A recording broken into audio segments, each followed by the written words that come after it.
Stephanie Miller. It's white wine, ice cubes, and Sprite. She calls it funky juice.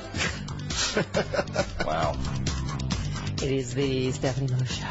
34 minutes after the hour. Comedy legend George Schlatter live in studio with us next hour. Yeah. Speaking of just regular legends, comedy and otherwise. Yeah. There's only one man now that understands, and that's the author of Idiot America. Pierce. Pierce. Charlie Pierce, political columnist for Esquire.com. Why is everybody always laughing with me? Who is it? Oh, don't tell me. Wait, don't tell me. It's Charlie Pierce. Oh, isn't that clever? Thank you for the plug. Yay! Love you on Wait, Don't Tell Me. A tote bag and an umbrella will be swinging your way quickly. A Nina toten bag? I need a tote bag. Hi. They actually did give those away as premiums once. Did they really? They really did. Yep. Yikes. Did it contain like Blackstone's theory of the law or something in it? I have no idea. Good morning, Charlie Pierce. Good morning, all. Thank you for your new Royal Regent of the Crazy People. You say with the imminent departure. We finally concluded our contest. Right. The judges met. Right. And were relatively sober and decided it would be Representative Blake Farenthold who would be replacing Michelle Bachmann as Royal Regent of the Crazy People. Oh, right. And well, you say Louis Gohmert, of course, Emperor for life, so he cannot be dethroned. This is after all an amateur poll. I mean, Yeah. Louis beyond compare. Well, Mayor Rob Ford of Toronto, I originally thought, okay, is Chris Farley punking us? He's still alive, and that is him. But now I'm thinking he might also be playing Blake Farenthold. Do you think? I mean, Blake Farenthold looks a little bit like one of the extras from Hogwarts who grew up.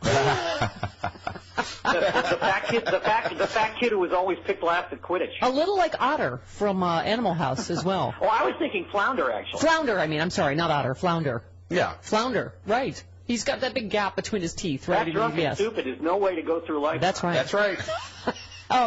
You say, of course, there are midterms coming up. God knows who the Republicans will elect this time around. Uneasy lies the head that wears the propeller beanie. He looks like he'd be totally at home in a propeller beanie.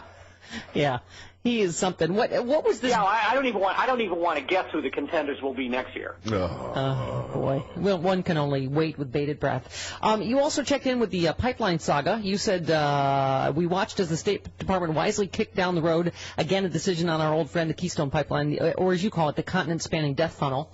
Yeah. And I take credit for that. You know why? I take credit for you and me and our caller that called Ed Schultz and brought him around too.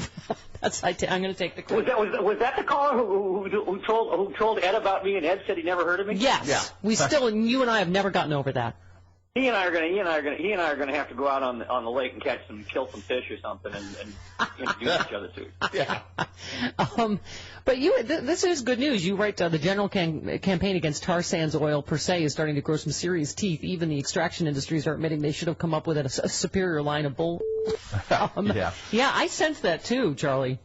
Well, I mean, what's going on in Canada is really remarkable. The Canadians have a couple of things that we don't. Number one, they take the promises they made to their native population seriously, whereas we don't and never have. And the other thing is they were building this other pipeline to go to the West Coast, and they were going to have this big terminal in a place called Kitimat. And the voters of Kitimat voted overwhelmingly in a non-binding plebiscite that no, we don't want this thing here.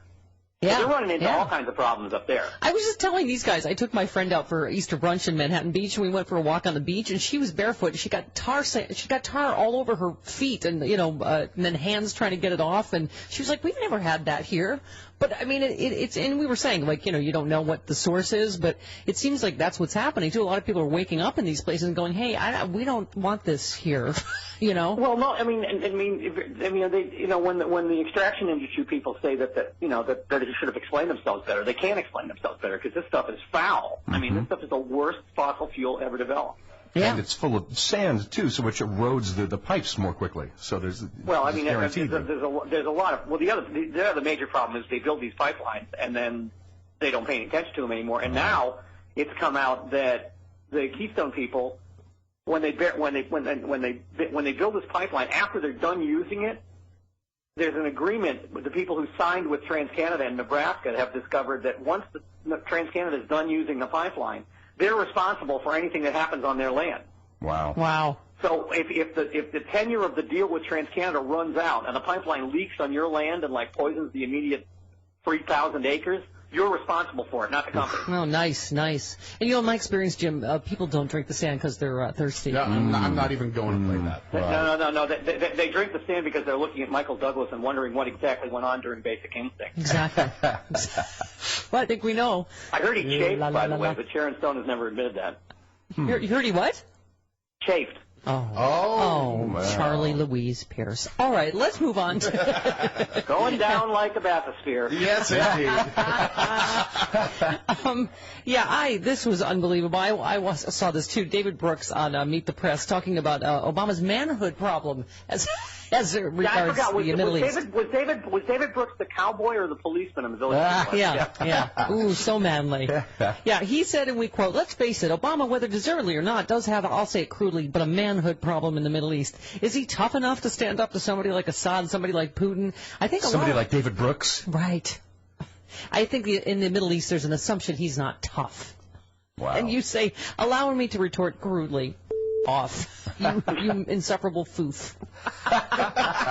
You talk about documenting for years how he can flee from his previously rock solid convictions the first time those consequences of those convictions go bad, aka 9/11 and the Iraq War run up, right? Oh, absolutely. I mean, this, he was cheering on the tough as nails foreign policy of the previous president, which of course got us into all kinds of wonderful situations. Yes, who had no manhood problem. Suddenly, when it looked like American conservatism was, had passed its sell-by date, he was all over it about how he had been betrayed by the people he had supported previously. This is a guy whose continued employment mystifies me. Yeah, well, I mean, I do not get it. I love your line about obviously Bush had no manhood problem, which in Mr. Brooks' world is measured drop by drop by the blood of other people's children. I mean, and this was the line I was telling these guys: having your manhood questioned by a walking bit of tweed like David Brooks. But I mean, it is incredible. The amazing thing about it, though, is on those shows that wasn't even considered a remarkable moment. Yeah. Although people did sort of go, and on the transcript it's written as back talk, as over talk.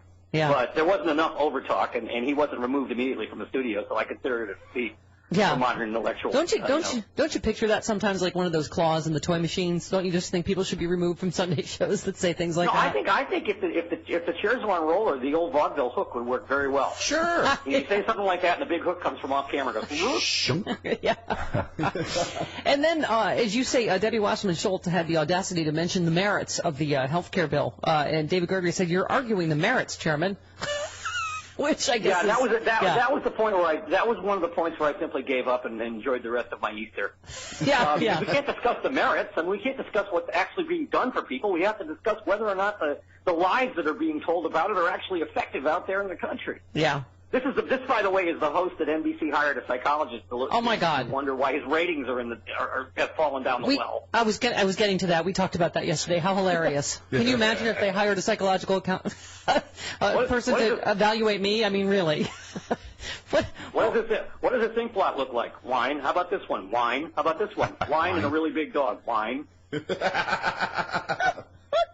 What do you make of that? That would either be Stephanie Miller or Peggy Noonan.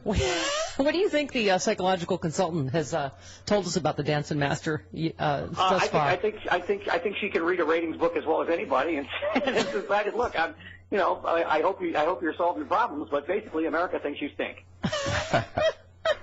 And more Americans are watching Bob Schieffer, who's barely alive. I know. Than are watching you. He's winning the Young demo. That's a good show, though. I have to say. He gets on some really good people. Yeah, Bob Schieffer. No, Bob sort of stays out of the way, which is the good. I mean, he's more in love with John McCain than Gregory is. That's one of the flaws. But all four of the shows are in love with John McCain. There's no getting around that. Yes, the senator from the green room, as you call him. I also was struck by, as many people were, Cardinal Dolan saying that you can buy contraceptives at the 7-Eleven. Really now? Yeah. He said they're now available. Progestin Slurpees are a big seller. Yes, apparently. And you know, if I have to sit in line at a convenience store waiting to buy my morning Diet Coke behind 20 women waiting to be fitted for an IUD again, I'm going to scream. Right. Exactly. Like or he said, or any shop on any street in America. Right. Apparently has birth control. Isn't that great? Isn't that wonderful? You can go to the toy store and get an IUD. I was just at my favorite Vic, my watch and jewelry repair guy. I forgot to ask him. Because you still wear a watch. Right, if I could, right. And you certainly can get your jewels repaired. Hey-o. Hey-o. Is that what the kids are calling it? Boy. And then we go over to Ralph Reed was talking about how, you know, the, what do you call it, moral majority, whatever they call themselves now, are still alive. Coalition. Yeah.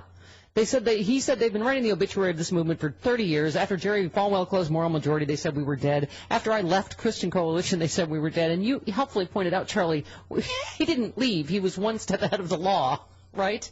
Well, yeah, not only that, but here you are on Easter Sunday, and your idea of dealing with the religious aspects of it are to invite Franklin Graham and Ralph Reed, a bigot and a bagman. Yeah, and this is before he worked for Jack Abramoff, as you pointed out. Oh, that's right.